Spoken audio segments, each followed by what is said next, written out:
अस्सलाम वालेकुम दोस्तों, मेरा नाम मुज़फ़्फ़र अली और आप देख रहे हैं इंडियन।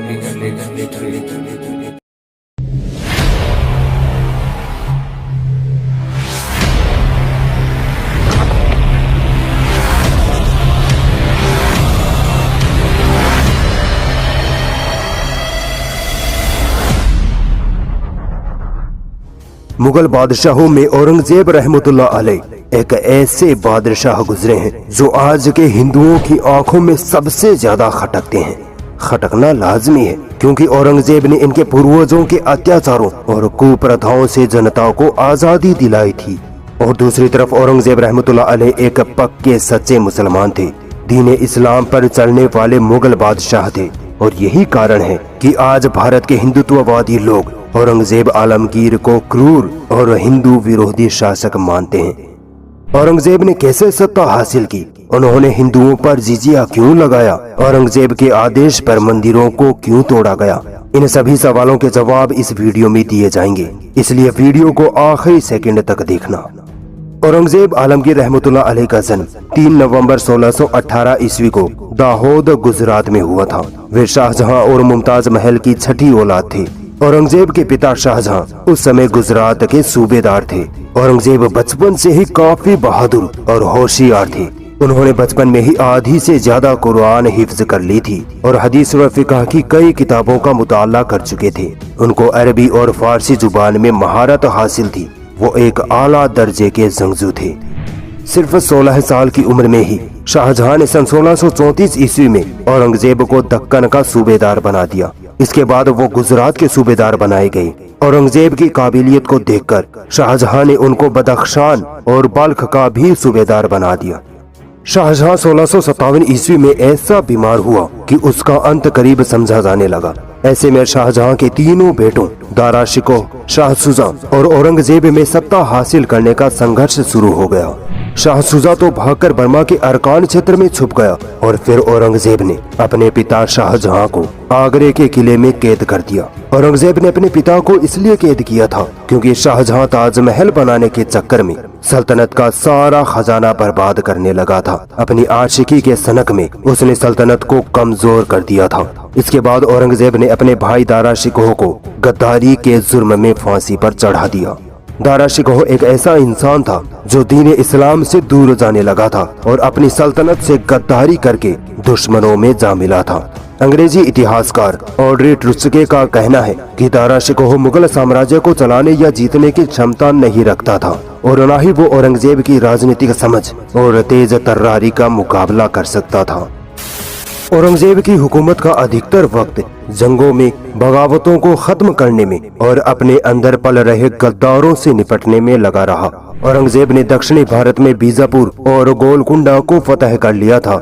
इसी बीच शिवाजी की मराठा सेना भी औरंगजेब से टक्कर लेने की हिम्मत कर चुकी थी। औरंगजेब आलमगीर ने जयपुर के बुजुर्ग राजपूत सेनापति जयसिंह को शिवाजी से जंग लड़ने भेज दिया। जयसिंह के पास तजुर्बा और हौसला दोनों खूब थे। जयसिंह की कमान में मुगलिया सेना ने शिवाजी को हरा दिया और शिवाजी को औरंगजेब के सामने हाजिर किया गया। शिवाजी को कैद कर लिया गया, मगर शिवाजी चालाक खोपड़ी थे। वो औरंगजेब की कैद से फरार हो निकले। औरंगजेब का सबसे मजबूत दुश्मन शिवाजी को ही माना जाता था। शिवाजी के बाद मराठे औरंगजेब को खास चुनौती नहीं दे पाए। सन 1679 यानी 1689 तक औरंगजेब आलमगीर ने अपनी बहादुरी और शुजाअत के बलबूते पर मुगल सल्तनत की सीमाओं को वहां तक पहुंचा दिया था जहां तक अकबर भी नहीं पहुंचा पाया था। दोस्तों, औरंगजेब रहमतुल्लाह अलैह का मानना था कि उनके पूर्वजों ने दीन इस्लाम से दूरी बनानी चाहिए और सेकुलरिज्म के नाम पर सल्तनत में ऐसे ऐसे नियम कानून राइज कर दिए जो दीन इस्लाम के खिलाफ थे और जिनकी वजह से सल्तनत नाकारा होने लगी थी। शराब पीना, जुआ, नाच गाना, मुजरा, हराम चीजों को हलाल कर देना, ये सब चीजें उस वक्त में होने लगी थी। इसलिए औरंगजेब रहमतुल्लाह अलैह ने अपनी सल्तनत में शरीयत नाफिज कर दी, यानी कुरान और हदीस का कानून लगा दिया और इस संविधान को फतवाए आलमगीरी नाम दिया गया। और इसके बाद उन्होंने सिक्कों पर कलमा खुदवाना, भांग की खेती करना, शराब पीना, नाच गाना, मुजरा करना आदि चीजों पर पाबंदी लगा दी। यहाँ तक कि सन 1663 ईस्वी में औरंगजेब ने सती प्रथा पर भी प्रतिबंध लगा दिया।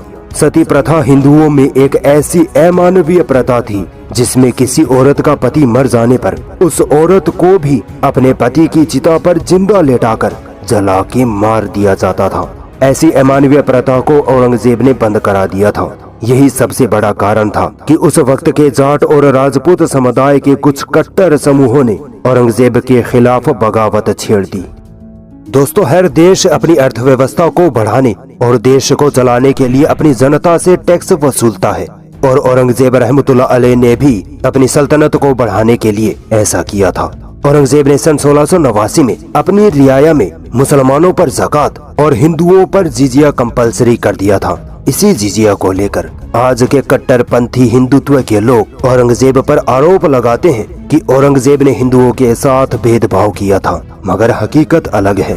औरंगजेब ने हिंदुओं पर जो जिजिया यानी टैक्स लगाया था उसमें ये था कि वो हिंदू जो अमीर है वो सालाना 20 या 30 रुपए सल्तनत को जिजिया यानी टैक्स देगा, जबकि औरंगजेब ने गरीब हिंदू, मजदूर और शारीरिक रूप से अशक्त हिंदुओं को इस जिजिया से बाहर रखा था। यहाँ तक कि आज जो ब्राह्मण औरंगजेब को क्रूर बताते हैं, औरंगजेब ने उस वक्त के ब्राह्मणों पर भी जिजिया माफ किया हुआ था। इसके उलट औरंगजेब ने हर उस मुसलमान पर ज़कात यानी इस्लामिक टैक्स फर्ज करार दिया था जो अमीर था। इतिहासकार बताते हैं कि औरंगजेब हिंदुओं से ज्यादा मुसलमानों से टैक्स वसूलते थे।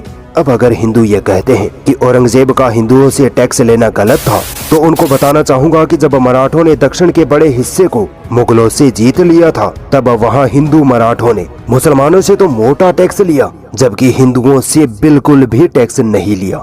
ये असली पक्षपात था जो हिंदुओं ने मुसलमानों के साथ किया था, मगर हिंदू भाई कभी इस भेदभाव के बारे में मुंह नहीं खोलते। औरंगजेब से पहले के राजाओं ने भारत की आवाम पर बहुत सारे अलग अलग प्रकार के टैक्स लगा रखे थे, जिनको औरंगजेब ने शरीयत यानी इस्लाम के खिलाफ बताकर बंद कर दिया था। औरंगजेब ने तकरीबन 80 प्रकार के टैक्स को जनता पर माफ करके उनको सहूलियत दी थी। अक्सर हिंदुत्ववादी सोच वाले हिंदू कहते हैं कि औरंगजेब ने हिंदुओं पर जानबूझकर अत्याचार किए। औरंगजेब हिंदुओं को नीचा समझता था, मगर जब हम सही इतिहास पढ़ते हैं तब पता चलता है कि औरंगजेब ने दूसरे मुगल बादशाहों से ज्यादा हिंदुओं को अपने प्रशासन में शामिल किया हुआ था।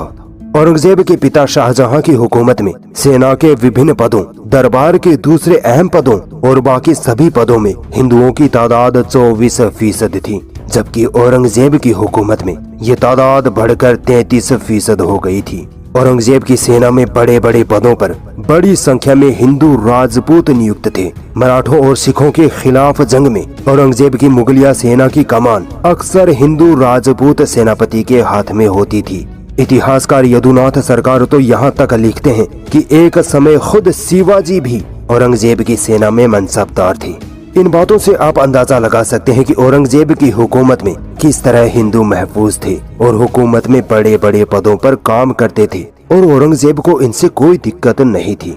मगर आज के व्हाट्सएप यूनिवर्सिटी वाले पाठक IT सेल वालों के बनाए गए इतिहास को पढ़कर एक महान बादशाह औरंगजेब को सिर्फ अपने मकसद के लिए बदनाम करने पर तुले हुए हैं। याद रखो, इतिहास छुपाया जा सकता है मगर मिटाया नहीं जा सकता। औरंगजेब का हिंदू मंदिरों को तोड़ना, बस यही सबसे बड़ा कारण रहा है कि हिंदुओं ने औरंगजेब को जमा के बदनाम किया और कर रहे हैं। औरंगजेब ने हिंदू मंदिर क्यों तोड़े, कब तोड़े, किसके हाथों तोड़वाए, इन सवालों से हिंदुत्ववादी लोगों को कोई लेना देना नहीं। बस इस धुन में लगे रहते हैं कि औरंगजेब ने हमारे हजारों मंदिरों को तुड़वाया था। दोस्तों, औरंगजेब आलमगीर ने जितने मंदिर तुड़वाए थे उससे ज्यादा तो बनवाए थे। मंदिरों के लिए जमीन दान दी थी, पैसे दान दिए थे। विश्व प्रसिद्ध इतिहासकार रिचर्ड ईटन के मुताबिक औरंगजेब का मंदिरों को ढहाने के पीछे धार्मिक कारण नहीं बल्कि राजनीतिक कारण थे। औरंगजेब की सल्तनत में जाटों और राजपूतों के कुछ कट्टर संगठनों ने बगावत छेड़ रखी थी और ये लोग कुछ मंदिरों में छुपकर बादशाह को मारने की साजिश रचते थे। इन्हीं मंदिरों में इनको बाहर से भी मदद की जाती थी। औरंगजेब की सेना इन लोगों को मार पीट कर भगा देती थी, मगर ये लोग फिर उन्हीं मंदिरों में जमा हो जाते। इससे तंग आकर औरंगजेब ने तकरीबन 15 ऐसे मंदिरों को तुड़वा दिया जिनमें बगावतें पनप रही थी।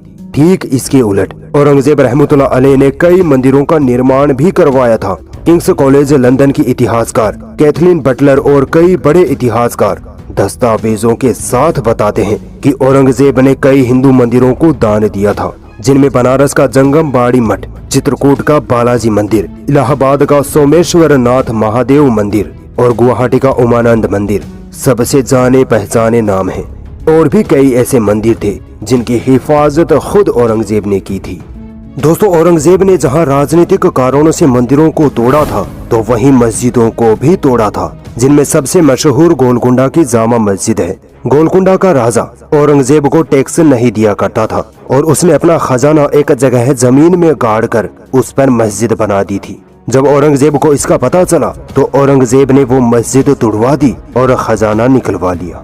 ये सारे तथ्य ये साबित करते हैं कि औरंगजेब कभी भी हिंदुओं के खिलाफ नहीं हुआ, न ही उन पर अत्याचार किए। औरंगजेब को बदनाम करने का सिलसिला तब शुरू हुआ जब आरएसएस का जन्म हुआ था और 80-90 के दशक में यह सिलसिला और तेज हो गया। मगर क्या करें, नफरत के प्रेमियों को समझाना समय की बर्बादी ही है। इनको अब नफरत की ऐसी अफीम चढ़ा दी गई है कि इनकी मुसलमानों से नफरत अब इनके मरने के बाद ही खत्म होगी या शायद उसके बाद भी न हो। औरंगजेब रहमतुल्लाह अलैह ने तकरीबन 50 सालों तक हिंदुस्तान पर हुकूमत की। माना जाता है कि मुगलों में सबसे ज्यादा मजबूत और अमीर सल्तनत औरंगजेब की थी, मगर फिर भी औरंगजेब ने कभी भी सल्तनत के खजाने में से खुद पर पैसे खर्च नहीं किए। सादा लिबास और सादा खाना खाना उनकी आदत थी। अपनी जीविका चलाने के लिए वो कुरान की कॉपियां बनाते और टोपी सीकर उनको बेचते थे। 50 साल हिंदुस्तान पर हुकूमत करने के बाद 3 मार्च सन 1707 ईस्वी में लगभग 90 वर्ष की उम्र में औरंगजेब रहमतुल्लाह अलैह इंतकाल फरमा गए। उन्होंने अपनी कब्र के बारे में ऐसा लिखा था कि उनकी कब्र बहुत ही सीधी सादी बनाई जाए। उनकी कब्र औरंगाबाद जिले खुलदाबाद में स्थित है।